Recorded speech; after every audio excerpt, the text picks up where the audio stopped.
Ang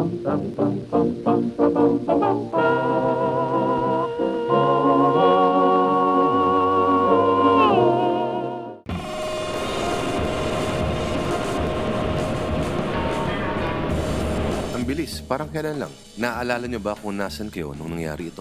Andito ako sa Maynila.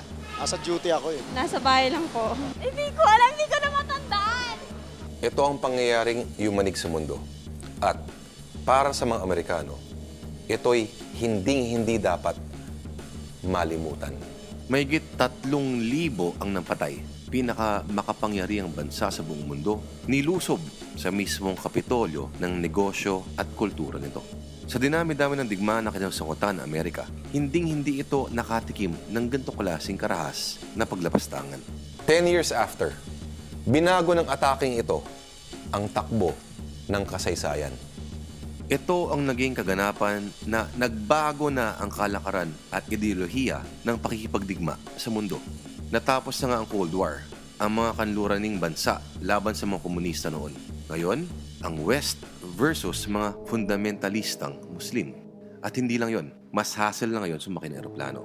Todo praning ang security. Magtatanggal ka pa ng medyas, sapatos. Pag medyo kadudo ng pagmumukha mo, kakalkalin pa ng bonggang-bongga ang bagahe mo. At ang kubyertos mo sa flight, plastic. At kaya siguro, sila yung naging pinakamatinding military superpower sa buong mundo. Dahil hindi sila nakakalimot. Marunong silang gumalang sa mga patay. Di gaya dito sa atin. Hindi pinapakita ng media ng Amerika ang mga patong-patong na bangkay noong 9/11. Bakit kaya? Dahil gusto nilang ipakita ng Amerika na naging panandali ang kahinaan lang ito? Dahil bawat bangkay ay sumisimbolo sa tagumpay ng kalaban. Pero para sa kanila, life goes on. At patay na rin nga si Osama Bin Laden, ang mastermind ng 9/11 attacks. Pero mukhang hindi pa rin dito nagtatapos ang gulo. Ang alam lang natin, 10 taon na ang nakalipas, pero hindi pa rin ito mabubura sa ating mga alaala. Paano kaya tayo mga ordinaryong Pilipino? Ano kaya yung naging epekto nito? Nagkaroon ng moral para sa atin na mag-ingat tayo sa terorismo. Naging aware tayo. Kasi parati po tayo may threat in everyday life. Kahit tayo mga ordinaryong tao. I forgot because that was long time ago.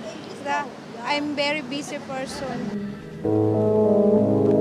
I was scared, I have to admit.